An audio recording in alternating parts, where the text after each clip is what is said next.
por meio da elaboração de um projeto, um memorial descritivo, com uma planta, né, que tenha todos os pontos georreferenciados, no caso dos imóveis rurais, ou que tenha toda a descrição, né, com a angulação e os azimutes, no caso de imóveis urbanos. Ou seja, a descrição do imóvel tem que ser tal que você consiga reproduzir graficamente esse imóvel. Tá? Então, a criação dessa matrícula provisória, ela é uma peculiaridade aqui do Estado de Minas Gerais e que acaba, não é, no meu modo de entender, postergando esse problema, jogando esse problema para frente. Tá? Os mandados judiciais são efetivamente cumpridos, mas quem arcará com esse ônus ao final será aquele adquirente, aquele arrematante desse imóvel. Tá?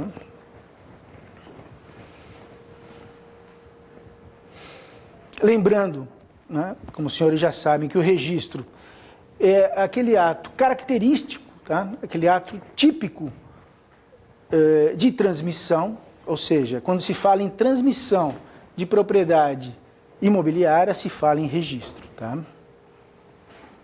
Então essa que é a característica principal da denominação registro, do assento registro. Tá?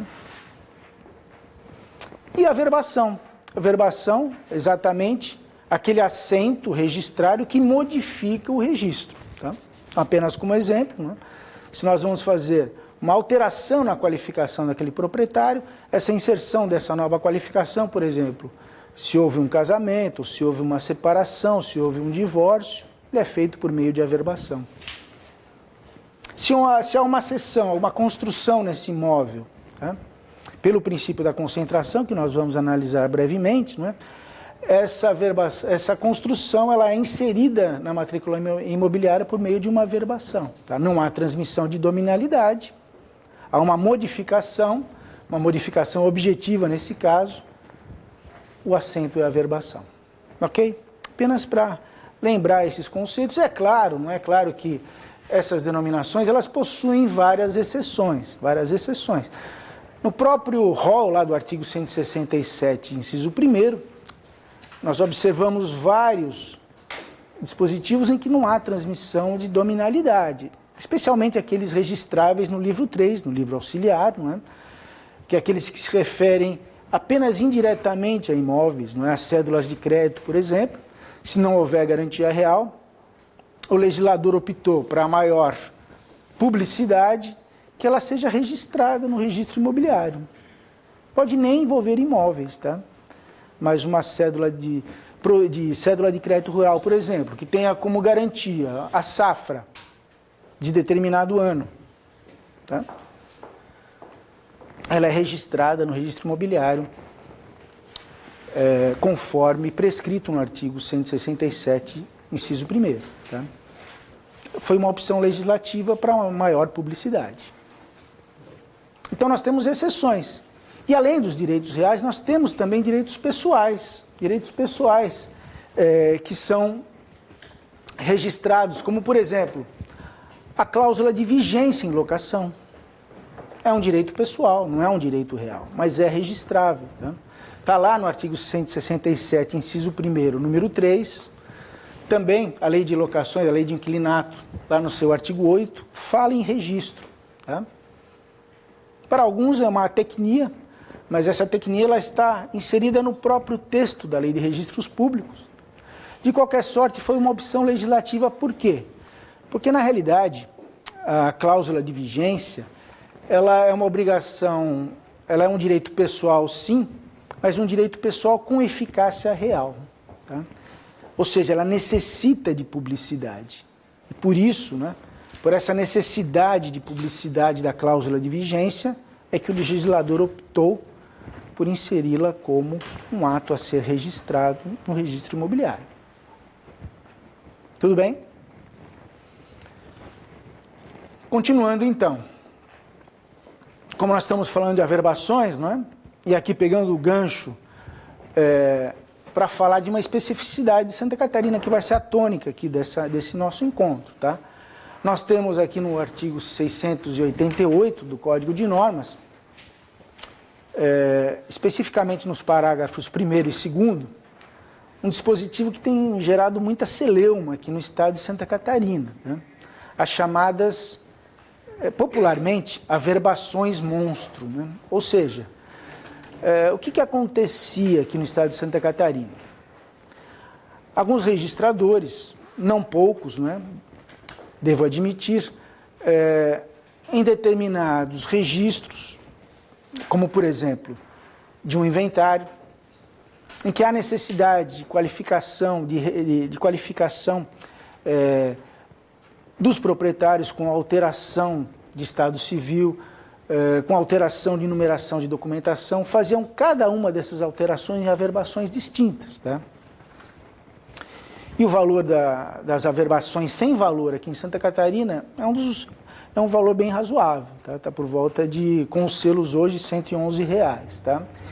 De qualquer sorte, muitas vezes o valor das averbações ficava superior ao valor do próprio registro, né? Da próprio inventário. A corregedoria atenta a isso, houve por bem plasmar ali no Código de Normas o artigo 688, em seus parágrafos 1º e 2º, para tentar o quê? Limitar o número de averbações. Então hoje, por exemplo, no inventário, em que os proprietários, vamos supor que haja 5 proprietários, esses proprietários, depois da abertura de matrícula, né, depois do registro em que eles constam, eles têm alteração de qualificação, eles casaram, separaram, eles tiveram, muitas vezes os registros, principalmente os antigos, eles carecem de informações, né, acerca de CPF, acerca do próprio cédula de identidade. Então, vejam, todas essas informações pessoais, elas devem ser agrupadas numa única averbação.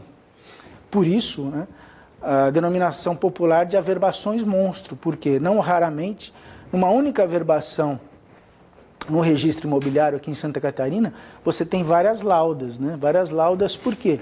Porque todas elas estão concentradas numa única averbação, averbação subjetiva.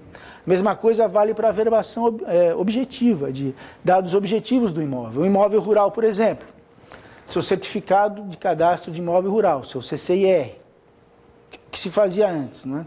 Muitos registradores, eles dividiam isso em várias averbações, uma para o CCIR, outra para o NIRF, né? Que é o número de identificação na Receita Federal, outra agora para o CAR, né? Que é o Cadastro Ambiental Rural. Todas essas informações têm que ser reunidas numa única averbação. Uma averbação subjetiva, com todos os dados pessoais dos proprietários, as modificações, né? Eventuais casamentos, separações, e uma averbação objetiva. E hoje se entende também que os levantamentos de ônus também se inserem nessas averbações objetivas, tá? Então, se, por exemplo, numa prova prática, isso é muito importante, né? Aqui em Santa Catarina, eles solicitem o registro de determinada escritura em que seja necessário fazer averbações, lembrem-se de fazer apenas 2, uma objetiva e outra subjetiva, tá? E esse é um ponto em que a corregedoria ela se atém muito nas correções, tá? Tem havido punições aqui de oficiais aqui no estado de Santa Catarina por não observar o artigo 688, parágrafos 1º e 2º, tá? Porque entende-se que houve cobrança indevida de emolumentos. Ok? Entenderam isso? Muito bem. Um outro dispositivo importante sobre averbações, está lá no artigo 666 do Código de Normas, tá? Na verdade, ele reproduz o artigo 230, mas com uma ressalva importante, tá? Essas averbações de transporte de ônus, tá? Por exemplo, numa abertura de matrícula, que existe um ônus na transcrição. Quando se abre a matrícula, esse ônus precisa ser transportado, tá? Precisa ser transportado. E ele deve ser feito sem qualquer custo, tá? Para o interessado. Isso é muito importante, porque há na doutrina quem defenda que essas averbações de transporte de ônus, elas sejam cobradas, né? Como o Regnoberto Marques de Melo Júnior defende isso, tá? Mas aqui em Santa Catarina a sua cobrança é vedada. Lembrem-se disso.